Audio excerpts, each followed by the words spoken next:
leaders, we talk differently, we say different things, particularly to ourselves, like, I'm worthy, right? I'm worthy of being a leader. So can I hear you say, I'm worthy of being a leader? That's pretty good.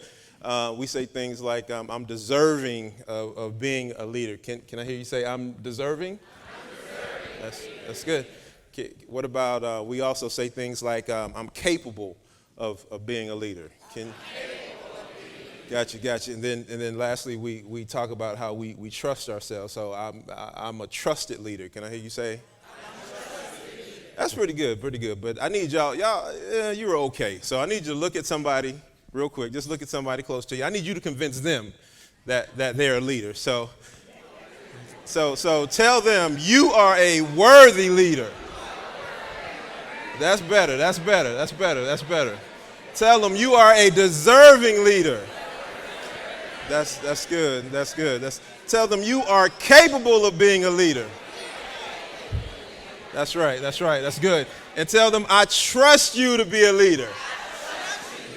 That's what I'm talking about. Let's give a hand clap for all the leaders now in the room. That's good. I want to take a moment from time to time, like when I prepare for these things for you guys, because I don't want to shortchange you at all. So preparation does go into it. I think about examples, and oftentimes and many times I will just pluck examples of people who are leaders. And so from time to time, and I'm going to warn you, I'm going to talk about Bishop a whole lot because he, in fact, like I said last time, is the most influential man in my life when it comes to leadership. So I want to let you know that I will be talking about him quite a bit from time to time, use him as an example. And again, Mother Joy, thank God for her using her powers for good, because if she chose not to, we would all be in trouble. So thanks, Bishop. Thanks, Mother Joy, for allowing us to do this. They say a picture's worth 1,000 words. I believe a video is worth 1 billion. So before we get started, we're going to watch a movie. It's going to take about 2 hours.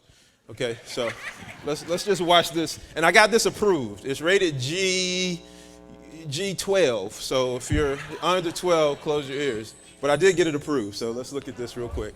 Right.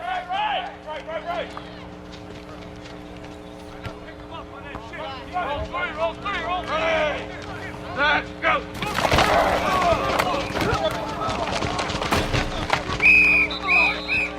Horse, you got 100 pounds on Collis and you can't keep him out of our backfield? Hold your block until the whistle blows. Hold.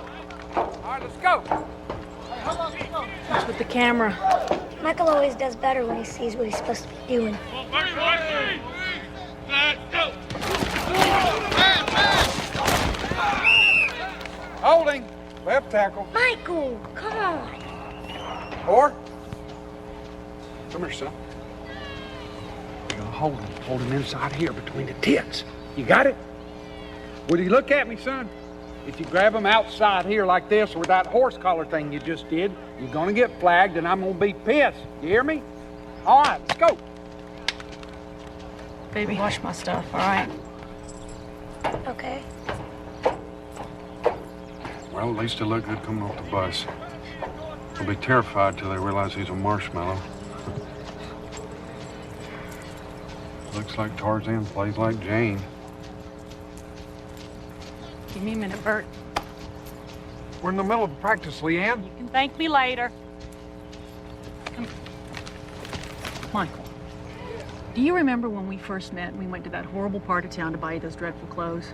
And I was a little bit scared and you told me not to worry about it because you had my back. Do you remember that? Yes, ma'am. And if anyone tried to get to me, you would have stopped them, right?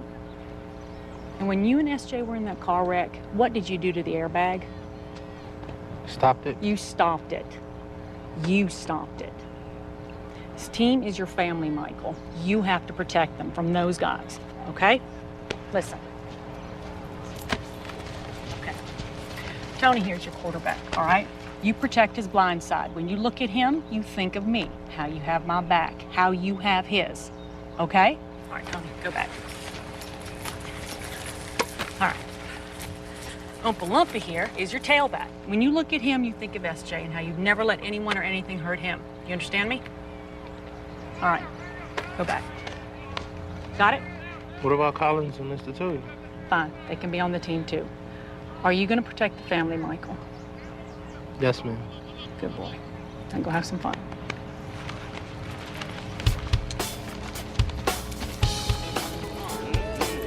Yelling at him doesn't work, Bert. Doesn't trust men. In his experience, they pretend to care about you till they disappear.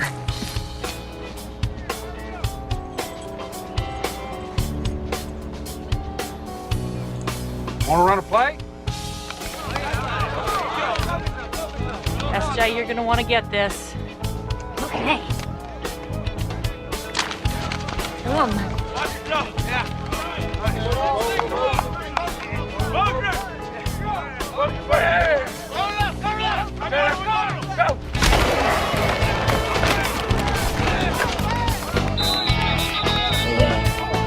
All right, Michael, come on. Woo!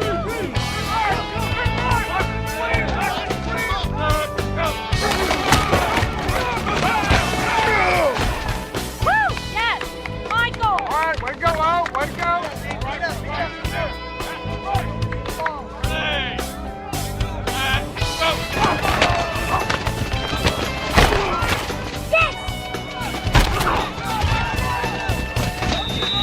That boy. Hey, get over here. Let's go.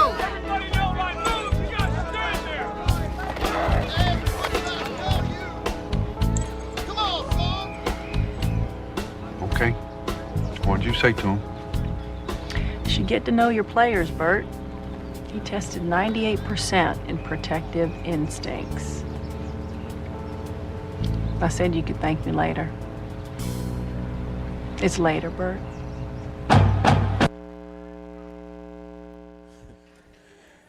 Now, we could do a whole session just on that 4-minute video. There's a lot in there, but I want to pull from just a sentence that she said, and that's know your players, Bert. Know your players, Bert, okay? And we're going to recap week 1 today.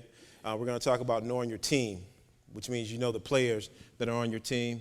We're going to learn to forgive you, and we're going to let go of our ego. Not you, but maybe the person sitting next to you. I know nobody in here has an ego.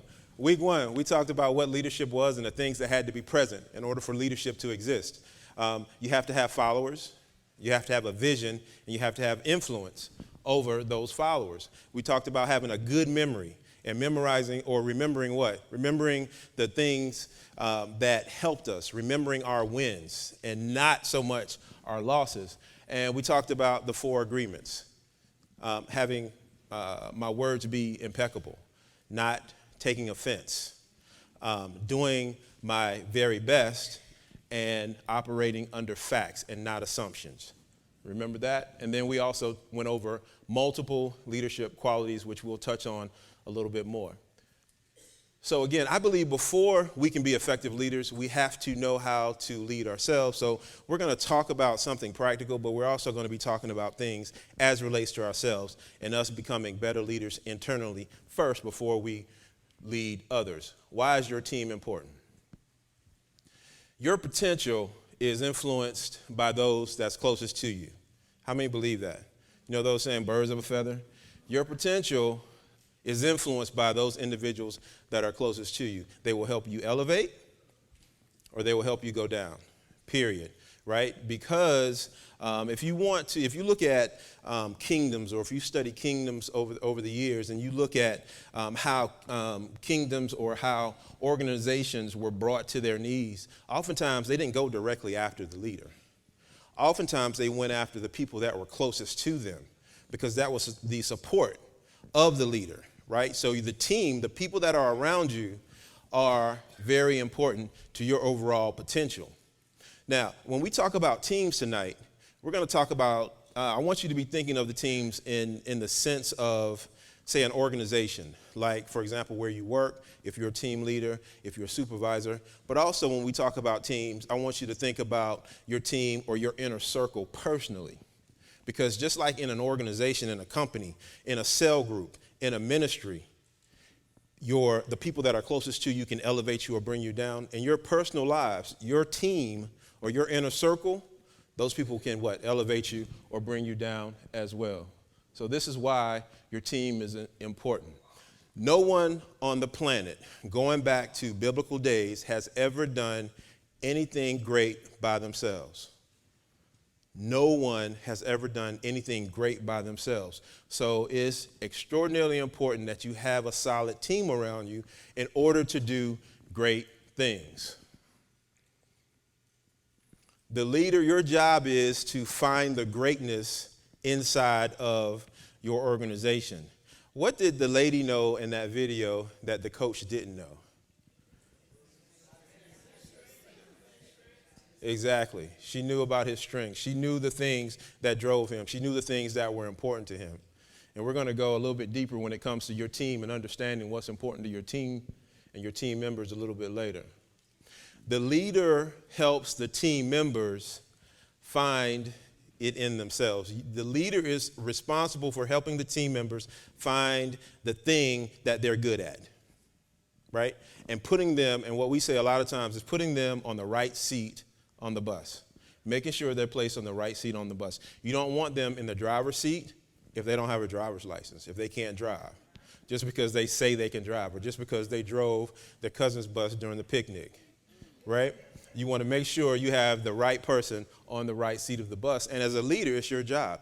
The same thing again in your personal life. If you have someone speaking into your life that shouldn't be speaking into your life because of maybe their life and the mistakes that they've made in the past, and they're continually making those, they might not be the right person to be speaking into your life. We're talking about knowing your team. The first step to knowing your team is to build your team. And we're going to talk about who should be on your team. You're going to build your team with the 3 C's. Number 1 C is character. And we've been taught here that your gifts and your talents and your abilities can get you places that your character won't what? Keep you. So we know that, right? So it is extraordinarily important that character is a key component to selecting somebody on your team. Another C is competence. So let's say you're going to start a business, you're going to start a nonprofit, and Mary Sue, who is your third cousin, wants to be a part of the organization. And Mary Sue wants to be the receptionist, but can't answer a phone to save her life. Do I put Mary Sue in that role, even though Mary Sue is my cousin?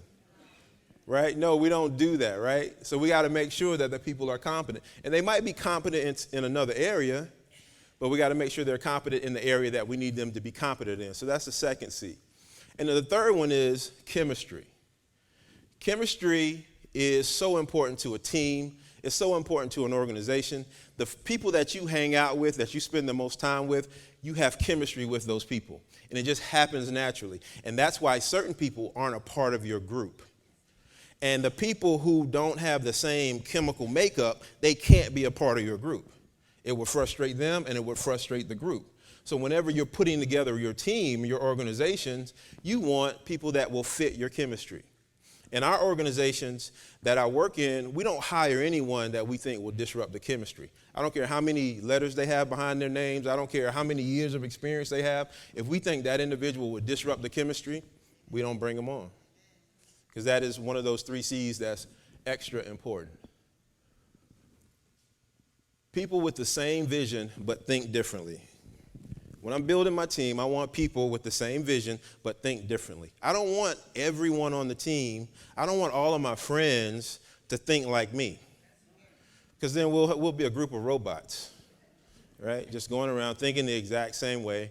And when it comes to the vision, yeah, we'll probably hit the target, but we'll go the exact same way. And there could be storms over here, but there might not be storms over here. And I got somebody on my team that goes, I want to go over here, but I'll meet you there, but I want to go over here. And they miss the storm. And then they call and say, hey, there's no storm over here. Well, if we all thought alike and we all went the exact same route, then what? We'd run into the storm. So you don't want everyone to think the exact same way. It's easy because it makes you comfortable. You're not challenged as much. But again, we don't want people thinking the exact same way. We do want people thinking about the target, about the vision, but we don't want them thinking the exact same way we do. We want people with complementary gifts. Have you ever seen a football team with 11 quarterbacks on that team when they go out to play the defense? No, you don't, because they are gifted at being a quarterback. They're not gifted at being a center or being a wide receiver or being a tight end. They can't throw the ball to themselves. They're not gifted at being a running back. All those positions are necessary in order for the team to work. So if I'm building a team, if I'm building an organization, if I want to have more friends, again, I'm looking for people who can lift me up, and they can raise me up because they know something I don't know. They've been places that I've never been. They understand things that I don't understand. And that's what we want when we're building our team. People that have gifts that complement what I can do, or that complements my gifts. We're still building our team. We want people that add value. How many people in here add values to others' lives? If you didn't raise your hand, you're probably subtracting from others' lives. So we're doing one or the other. We're doing one or the other, guys. We're adding value to someone, or we're taking away from someone. And you know the people that add value to you. You know the people that when they come, and here's a good test. How many people are, the people that you know that are close to you, do they spend more time getting things to you or taking things from you? That's just a simple test. Do they spend more time giving things to you or taking things from you? The ones that spend the most time giving things to you, they're adding value to your life. Okay? We want people on our team that have a positive impact. Who knows who Flavor Flav is? Flavor Flav has about as much talent. You could put all of his talent probably in a thimble. But back in the 90s, Flavor Flav created the hype man. And the hype man was the guy that just jumped around stage and got everybody excited and even got the band excited, just created excitement. Well, Flavor Flav, although he didn't have a whole lot of talent as a musician, Flavor Flav, he was a positive impact, right? So they don't have to have a lot of talent. They don't have to be the smartest tool in the bag, but they bring something that's positive to the whole group. It could be wisdom. It could be experience. It could be that person just sits back and goes, something's not right about this. You know those people, right? They just have that gut, that discernment. They can just go, and that's who you want on the team. Because they do what? They add positivity, and they make a positive impact to the team. So it's not about their talent. It's not about how much money they have. It's about them impacting the team in a positive manner. Okay? So that's building our team. Now, you have to, once you've built your team, and this again is your team and your organization, once you've built your cell group, once you've built your nonprofit, once you've built your business, you have to connect with the people that are on your team. It doesn't mean you have to become buddy old pals with them. You don't have to hang out with them every single day, but you have to connect with them. If the only thing you know about people in your cell group is that they go to St. Peter's and they come to the cell meetings, and that's it, then have you connected with them? You haven't connected with them, right? So know something other than, that they come to work and what they do at work. Or know something other than what they do in the nonprofit, or in the club that you're in. Know something other. I got a buddy, and we don't talk often, but every time we get together, he's always talking about business. He can't talk about going to the park with his kids or the game, or it's always he's processing. And I don't know if that's something personal, but so I don't think there's a huge connection between he and I. Be able to talk about other things when it comes to the people that are on your team. And so let's talk about ways that we can connect and how. First and foremost, you have to touch someone's heart before you can touch their hand. Relationship begins in the heart. So the people that are on your team, the people that are in your circle, you have to touch their heart before you can touch their hand. People give to causes. People give to purposes. people give to heartfelt things, right? So don't come into an organization, don't come into a group, and then start making demands as it relates to what somebody's hand needs to do until you know that individual and touch their heart. Now, you can do it, but it won't be effective. And we want to be what? Effective leaders, right?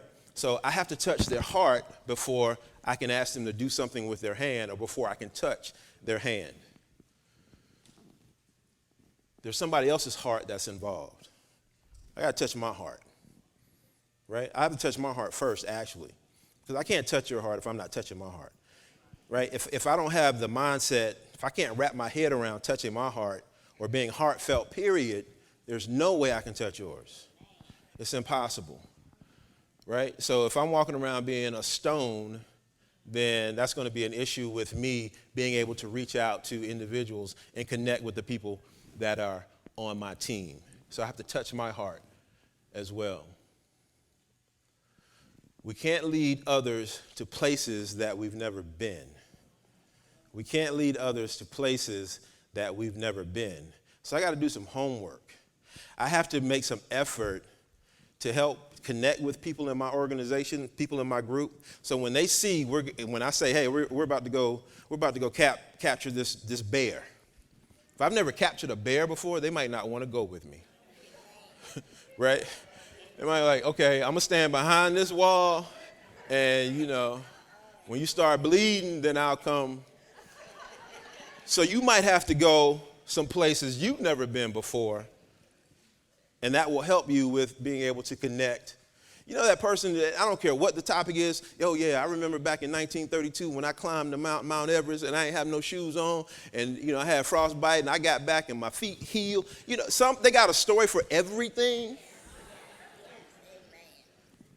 That person, they connect with people because they have a story. They've done things, they have experience, and they've taken the opportunity and the initiative to go do things in order to bring the team up or help them connect to the team. So you may have to do some things that you've never done before, and those things will help you connect with your team.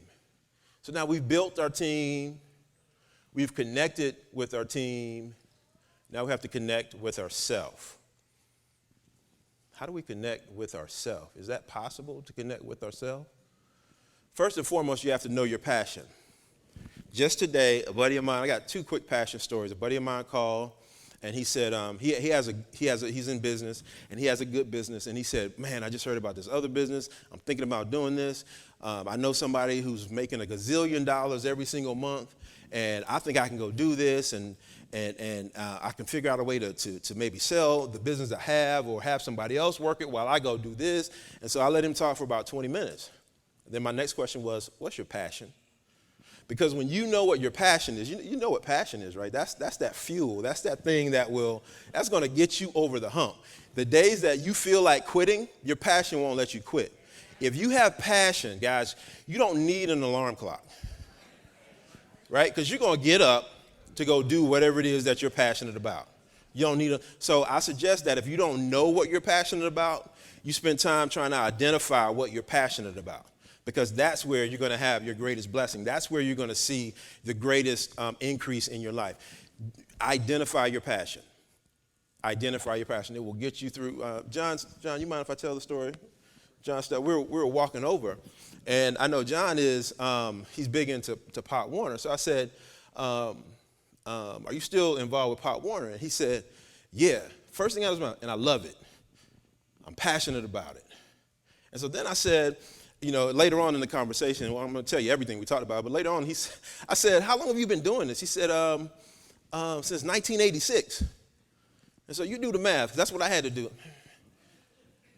Man, that's almost 30 years. And correct me if I'm wrong, it's volunteer. That's passion. You do something for 30 years. How many of y'all got a 30-year story outside of your kids that's 30 years old? 30 years? That's passion. That's an example of passion, right? Because he said, even in the good, the bad, and the ugly. I love it. That's passion. You got to find that. You got to find it if you haven't already found it. You have to know your purpose. And we talked briefly about purpose last time. right? And your purpose is, again, I can't tell you what your purpose is, but I can tell you where to start. And where you want to start is that thing that brings you the most joy. That's where you begin, right? Like me and my Trinity Manning, me and my business partner, and well, Ty, I thought he was going to be, actually he's on his way down to Georgia. We have a business, and I don't think any of us, and we do electronic health record software, right? So not a commercial, I'm just setting up my point here. And that is, I don't think we're passionate about electronic health record software. You know, so if somebody said, oh my goodness, we're going to blow up the electronic health record software across the country, I don't think we'd be like, oh my goodness, what are we going to do? It's not that. We are passionate about creating businesses. We are passionate about taking an idea and turning that into a business, right? And so we're more purposeful when it comes to that versus being attached to that thing of electronic health record software.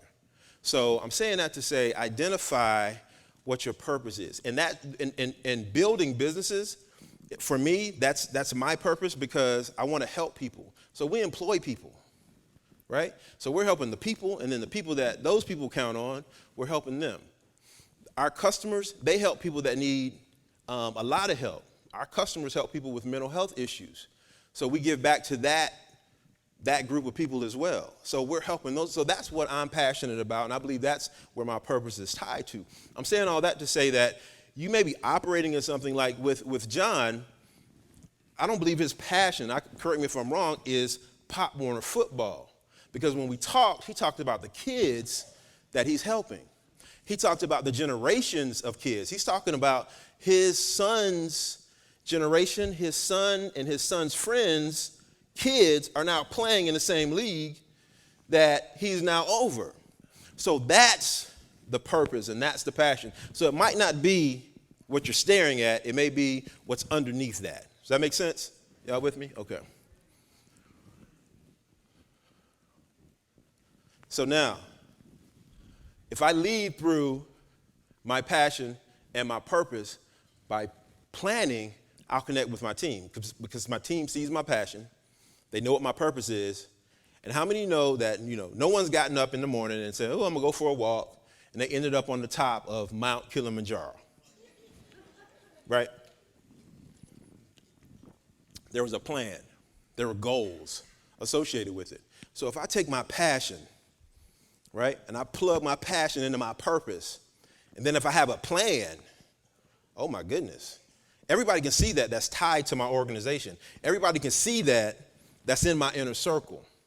And they're going to want to get plugged into that to help us get to what? Our purpose, to help us get to the target, to help us bring that vision to pass. So plan as often as you can. Set goals as often as you can. That's tied directly to your passion and your purpose. If I abide in him and his word abides in me, I can have what? Anything that I want to have. But I got to do it. I got to plan. Okay? So now we've connected with our team. So now y'all know how to go back and connect with your teams in your inner circles. Are you a good team member? So you're leaders, we know that, because we high-fived each other earlier, right? Because we're worthy, right? We're capable, and we trust ourselves as being leaders. But are you a good team member? Can you go from being a leader to being a team member led by someone else? Because the connection goes both ways. Right? The connection goes both ways. So yeah, I'm the team leader. I'm the kind of go-to guy in my inner circle. But if I'm not, and I'm on somebody else's team, can I connect that way? Okay? So you have to make sure you're a team leader. I mean, you have to make sure that you're a good team player as well. And you can add value as a team member. Ooh, forgive me. So now, as leaders, I know everybody came in here today with nothing but leadership and Rob Brown on your mind. I know that. I felt that in my shana now when y'all walked in. You had nothing else going on. Everybody's perfectly happy. You had no distractions, and you felt good, right? As leaders, if we can't, and this title says, forgive me. And I'm not asking for your forgiveness. I'm saying to myself, I need to forgive myself. One of the hindrances, one of the things that can prevent me from being a good leader is not forgiving myself. How many of you have ever been in a position, you don't have to raise your hand, but been in a position where you found yourself in a leadership role, you found yourself winning an award, you found yourself being put up on some type of pedestal, you found yourself being recognized, but in your brain you're going, that ain't, I'm not all that stuff they're saying, right? So there's some doubt in your mind in spite of the award that you just won. You know, they did a study, and I think it was Stanford University, and they asked all of the incoming freshmen, do they think someone made a mistake with accepting them to Stanford University? 65% of the people said, yeah, they made a mistake. They basically said, I wasn't deserving to go to Stanford University. I didn't meet the qualifications. I didn't meet the standards, right? And so we do that ourselves. So if you're leading an organization or if you've been placed in a leadership role, be it, again, a cell group, a ministry, a nonprofit organization, somewhere at your company, and you have some doubts in the back of your head, that's because of possibly some past failures or past mistakes or past errors. That stuff is going to interfere with your effectiveness as being a leader. Because if somebody knew about some of those things, you might be fearful of them going, how can you tell me how to do that when you couldn't do that 5 years ago? Or you did this 2 years ago, or you did that 1 year ago, right? So to get past that, we have to forgive ourselves of past mistakes, past errors, past wrongs. Now, I know we have a lot of biblical scholars in here. And I basically said that our past sometimes interferes with our ability to be an effective leader. So I did some studying on forgiveness. And one thing that I found is the majority of Scripture talks about forgiving the sin and repairing the shame or the guilt, the transgressions. And what I realized is that forgiveness itself doesn't, and I'm going to call it the aftertaste. It doesn't address the aftertaste. And what I mean is, let's say, for example, Reverend JC is my friend, and he comes over. He says, man, I'm thirsty. And I know he doesn't like sweet and low, for example, right? I don't know if you don't like sweet and low for real. Maybe, maybe not. So, and I know he doesn't like sweet and low. But that day, he said something to me earlier that day. I said, I'm going to get him. So he comes over and says, man, you want some lemonade? He's like, yeah, I want some lemonade. So I make him this nice tall glass of ice cold lemonade. Half of the glass is filled with sweet and low. So I'm going to get him back for something he said to me earlier today. And I'm doing it on purpose. So he comes in, he drinks that sweet and low, he drinks it down. He said, oh, that was great. And he's like, wait a minute. Did you put sweet and low in here? I'm like, yeah. Do you know I don't like sweet and low? I'm like, yeah. So why'd you do it? I don't know, I was mad at you earlier. You know, I'm sorry. So I tear up a little bit. I'm sorry, man. I didn't mean to do it. Because you're my friend and you don't deserve to be treated that way. And then I say, I'm sorry. And then I say, will you forgive me? And he says, because he's my friend and he's that kind of guy, he says, I forgive you. Right? So now I'm back in what? His good graces. But what happens to the aftertaste of that sweet and low?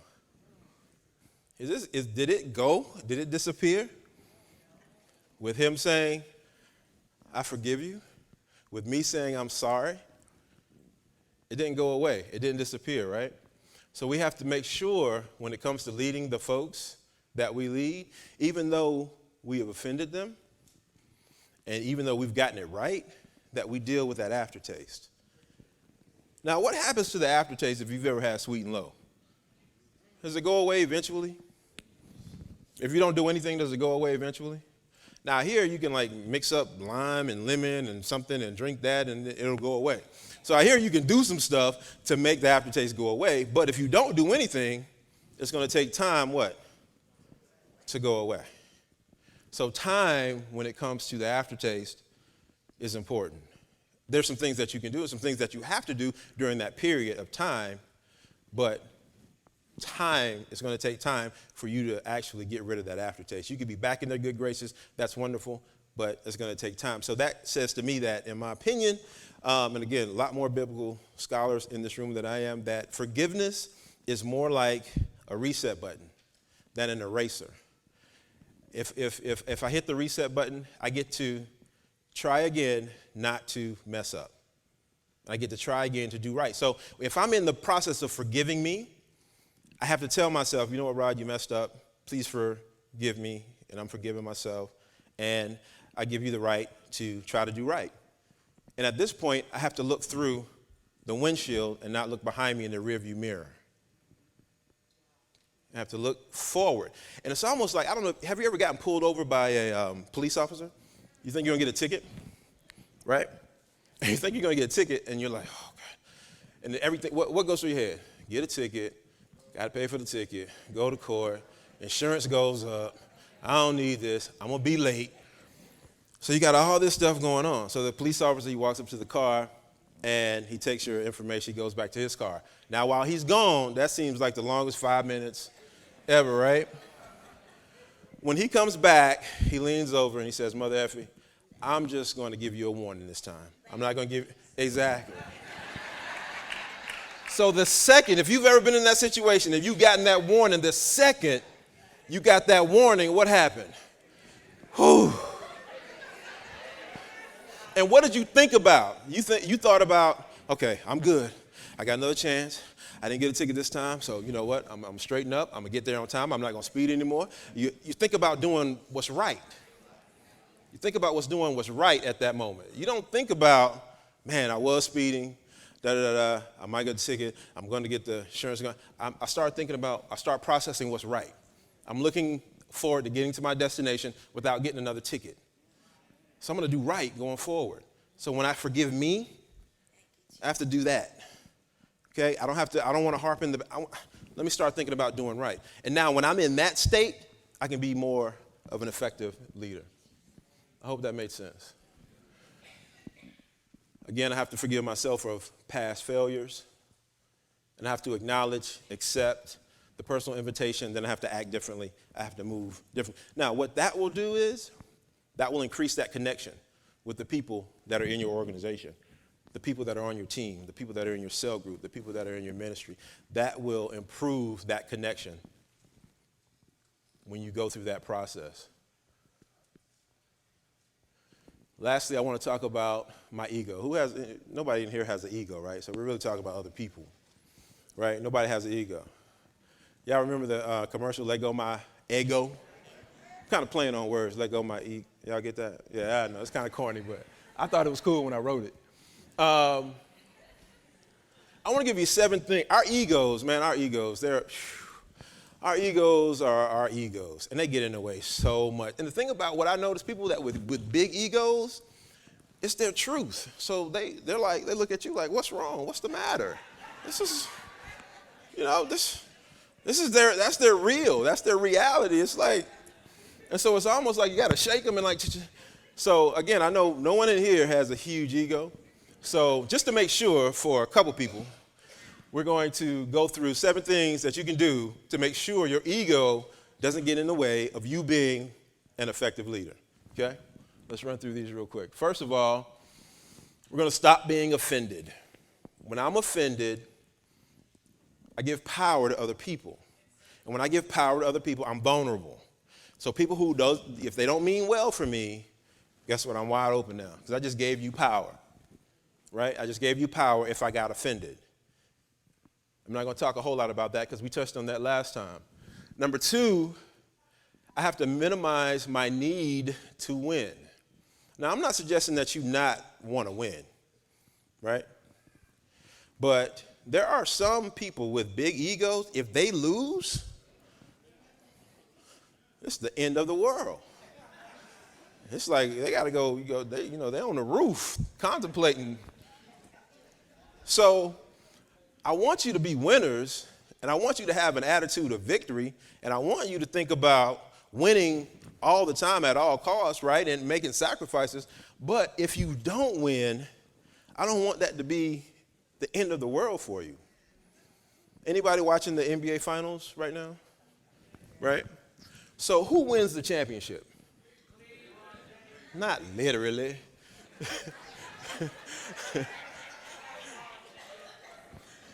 The team that wins the championship is the team that wins the most games.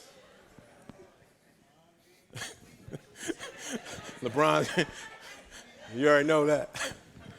The team that wins the championship is the team that wins the most games.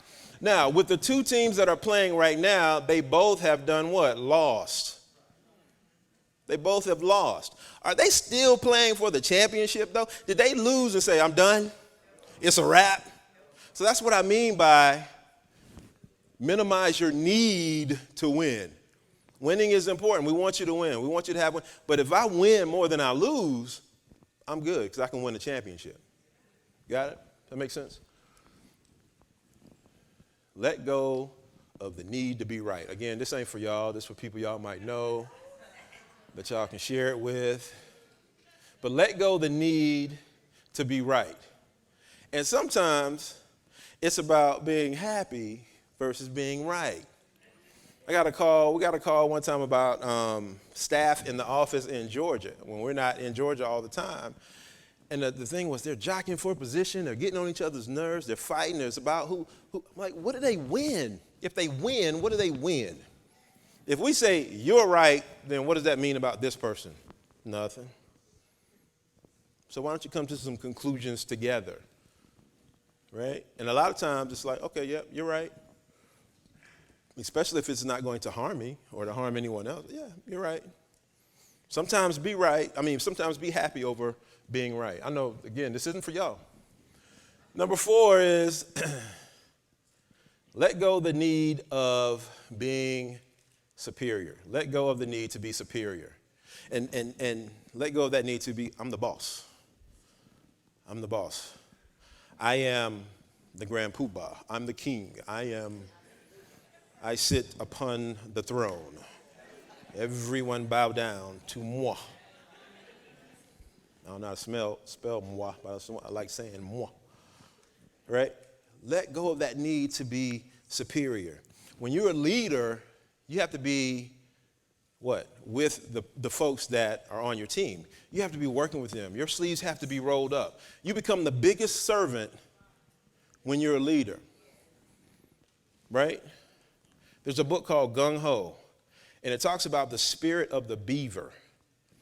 And if you've ever seen beavers work, right, they chop down trees, and they drag the trees into they don't do like this, but I don't know why I did that, but they drag the trees into the lake or the river or whatever they're trying to dam up, right? And they're just doing it all over the place. You got a bunch of beavers just doing it. There's a leader, but you don't know which one it is. They're just doing it. You see a bunch of beavers, and they know how to they know where to place the branch that they brought. They know how many branches to get. They know when to start, and they know when to stop.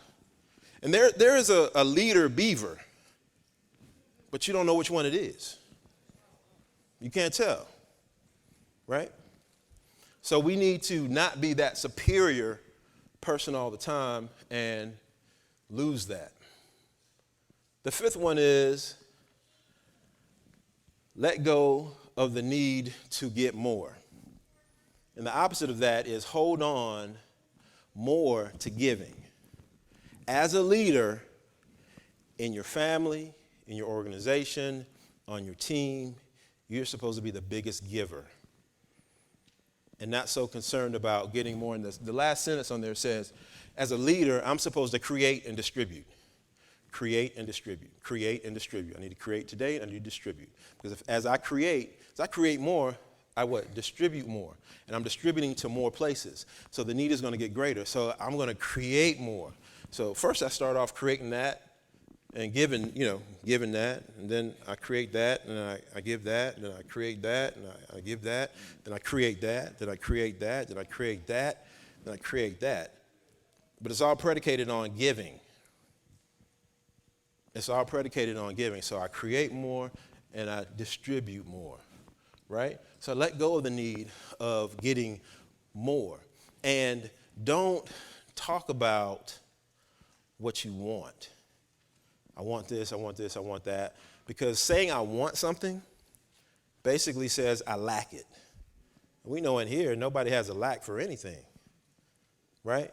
So I'm going to talk about how I already have it or what I'm going to already do. I'm not going to talk about what I need because that implies that I lack it. And everything that we need is on the planet, right? God put it there for us. I was talking to James Jenkins. He's a part of our team at our company. One day he and I were talking. He brought up an incredible point I never thought about. And so, James, I'm going to give you credit this time. Next time I use this, it's mine. But James said, from the dawn, early on, things that were invented, there's stuff on the earth already to invent that stuff. Even up to today. So the sophisticated things that we see today, everything that's required to create anything that you might see today has always been on the planet. So if you go back to, I don't know, before Christ, all of this stuff was already here to create that thing that we never created. It was already there, right? The one thing that probably wasn't there is vision. So anything that you want to go do, everything that you need is already here, right? So I don't need anything because it's already here. Number 6 is let go of being your achievements. And I can boil this one down really, really quickly. If I'm my car, if I'm my house, if I'm my awards, if I'm my article in the newspaper, if I'm my article in Black Enterprise, if I'm my those things, whatever you fill in the blank with, then the minute they're gone, what am I then? What am I then? Right? So you are so much more than a car. You're so much, because see, the people that are just those things, when they're gone, they're in trouble. The people that are more than just those things, like the people that are in this room, if you lose it, you can go get it again. Because you're more than the car. You're more than the house. You're more than the business. You're more than the award. You're more than the medal. You're more than your achievements. So don't be your achievement. Be a lot more than that. And then lastly, let go of your reputation. Y'all have no control over your reputation. If we ask everybody in here to write down what you believe is the reputation of Paul, we're going to get, how many people in here? 100, 150 people? We're going to get 150 different answers. Your reputation doesn't belong to you, right? The opinion of others about you doesn't belong to you. Doesn't belong to you. I don't think that sunk in. It doesn't belong to you. So if it doesn't belong to you, right? Have you ever gone out and painted your neighbor's fence? No, because it don't belong to you. You going out and grilled out in your neighbor's backyard when they were out of town? No, it doesn't belong to you. You don't concern yourself of your neighbor's fence. Go paint your neighbor's fence right now. When you get and leave, you just go paint one post of your neighbor's fence, right? That stuff don't belong to you. Your reputation, it doesn't belong to you. Don't be guided by the thoughts of other people. I was out of town last week, and we worked for 4 days straight, and I had on these shoes. Really what happened, I didn't tell the whole story, but I posted this picture of me with some tennis shoes on, right? And that's because my feet were killing me. And we had to go to the last meeting, and we had to walk about 3 blocks. I got up that morning going, there's no way. I can't do it, right? So I put on some sneakers with my suit on. But what happened was we ended up playing basketball we sponsored a camp in Lafayette, Louisiana. And me and Trinity Crazy Behinds and some other people, we played basketball in our suits because we got there. The kids were having a good time. We started playing basketball. We played basketball for about an hour in dress shoes. Bonehead. So yeah, I was on my feet, but we also played basketball. So I got up the next day. I rolled up in the meeting with my suit and my sneakers on. They're like, and I had my shoes in my bag that I brought with me, but still, it was like, and I was walking down the street, down New Orleans, I'll forget the Poydras Street in New Orleans, like, I'm good. Because my feet weren't hurting, and I could make it that 3 blocks. That was the only thing that was important, me making it that 3 blocks. I didn't care. I didn't care what people thought, right? So let go of your reputation. Don't be guided by the thoughts of other people. And to summarize, you got to know your team. Know your players, Bert. Remember that. Know your players, Bert. You got to connect with them. Know why your team is important. You got to build the right team. You got to make sure you got the right people around you. And again, this is your inner circle too, your personal inner circle. They will lift you up, but they will also what? They will bring you down. So make sure the people that are connected with you are important. You have to connect with your team. Connect with yourself. That's so very important. You have to forgive yourself. And then let go your ego. So real quickly, can somebody help me remember something that you learned? We got time for maybe 1 or 2 people. Can somebody help me? Okay, first of all, y'all, the summary page is still up.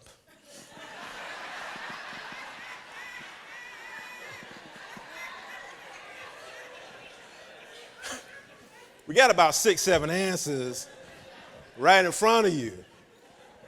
So can 1 or 2 people help me understand what we learned tonight? Anything? Yes, sir. Very good. Great. Anybody else? Yes, ma'am. Let go of your ego. Very good. She reads. See, she kept on. Yeah. Who else? Anybody else? Yes, ma'am. Yes, ma'am. Very good. It don't belong to you. Anybody else? Last one, Mr. Hicks. Connect with your team. Thank you very much. Thank you, guys. Thank you, guys. I'm excited.